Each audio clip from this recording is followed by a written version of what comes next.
কলংপাৰ মা শক্তি আঞ্চলিক মহিলা সংঘৰ সৌজন্যত অনুষ্ঠিত বৰবিহু প্ৰতিযোগিতাৰ বঁটা বিতৰণ। প্ৰয়াত শ্ৰী নন্দলাল নেৱাৰ সোঁৱৰণী মঞ্চ কলংপাৰ মা শক্তি আঞ্চলিক মহিলা সংঘৰ সৌজন্যত বৰবিহুতি প্ৰতিযোগিতাৰ প্ৰথম পুৰস্কাৰ বিতৰণ অনুষ্ঠান আজি অনুষ্ঠিত কৰে মায়ঙৰ গৌৰাং মন্দিৰৰ প্ৰাংগণত।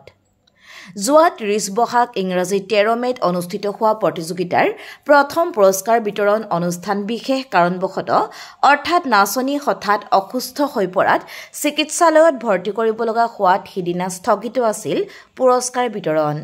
গতিকে আজি সেই পুৰস্কাৰ বিতৰণ অনুষ্ঠান অনুষ্ঠিত কৰে মা শক্তি আঞ্চলিক মহিলা সংঘই। উক্ত অনুষ্ঠানত স্বৰ্গীয় শ্ৰী নন্দলাল নেৱাৰৰ স্মৃতিত দাতা শ্ৰী গগন নেৱাৰে ৰাভা মঞ্চ আৰু তোৰণ আগবঢ়াই আৰু স্বৰ্গীয় শ্ৰী প্ৰবীণ ডেকাৰ সোঁৱৰণত শ্ৰী মীনাক্ষী ডেকাই প্ৰথম পুৰস্কাৰ হিচাপে নগদ ৩০,০০০ টকা আৰু স্বৰ্গীয় শ্ৰী ক্ষীৰদাকান্ত বিষয়াৰ স্মৃতিত শ্ৰী অনুজ কুমাৰ বিষয়াই প্ৰথম পুৰস্কাৰ হিচাপে ট্ৰফি আগবঢ়ায় আৰু স্বৰ্গীয় শ্ৰী কৃষ্ণ বাহাদুৰ নেৱাৰৰ স্মৃতিত ৰাজকুমাৰ নেৱাৰে দ্বিতীয় পুৰস্কাৰ হিচাপে নগদ ২০,০০০ টকা লগতে স্বৰ্গীয় শ্ৰী নৰ বাহাদুৰ নেৱাৰৰ স্মৃতিত শ্ৰী জয়ন্ত নেৱাৰে এখন ট্ৰফি আগবঢ়ায় আৰু শ্ৰী অনুজ কুমাৰ বিষয়াই পুৰস্কাৰ প্ৰদান কৰি নাচনিৰ লগতে বিহু দলটোৰ ভৱিষ্যত উজ্জ্বল কামনা কৰে। মায়ঙৰ পৰা মুছিকুজ্জামানৰ ৰিপৰ্ট, মৰিগাঁও বাতৰি।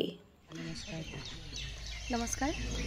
অসমৰ ৰাজ্যলৈ নৱবৰ্ষৰ ইয়াৰ পৰা শুভেচ্ছা জনাইছোঁ আৰু আমি কলংপাৰ মা শক্তি আঞ্চলিক মহিলা সংঘই যোৱা ৩০ বহাগ ১৩ মে তাৰিখে আমি বৰবিহুতি প্ৰতিযোগিতা এখনি আয়োজন কৰিছিলোঁ। তাত আমাৰ এই ভণ্টিয়ে প্ৰথম পুৰস্কাৰটি পাইছিলে, কিন্তু বিশেষ অসুস্থতাৰ কাৰণে আমি সেইদিনাখন তাইক পুৰস্কাৰটি দিব নোৱাৰিলোঁ আৰু সেয়েহে আমি আজি তাইক পুৰস্কাৰটি দিবলৈ সক্ষম হৈছোঁ, কাৰণ তাইৰ অসুস্থতাৰ কাৰণে তাই মেডিকেল ভৰ্তি হ'বলগীয়া হৈছিলে। সেয়েহে আমি আজি এনেদৰে আমি সৰুকৈ অলপমান অনুষ্ঠিত কৰি পুৰস্কাৰটি আমি দিলোঁ। পোনপ্ৰথমে অসমবাসীক পৰম্পৰাৰ ৰঙালী বিহুৰ ওলগ যাচিছোঁ। যোৱা আমাৰ ১৩ মে তাৰিখে ৩০ বহাগত পোনপ্ৰথমবাৰৰ বাবে আমাৰ মা শক্তি মহিলা সংঘক কলংপাৰ সৌজন্যত আমি বৰবিহুতি প্ৰতিযোগিতা অনুষ্ঠিত কৰিছিল। তাতে এখেতে আমাৰ প্ৰথম পুৰস্কাৰটি পাইছিলে।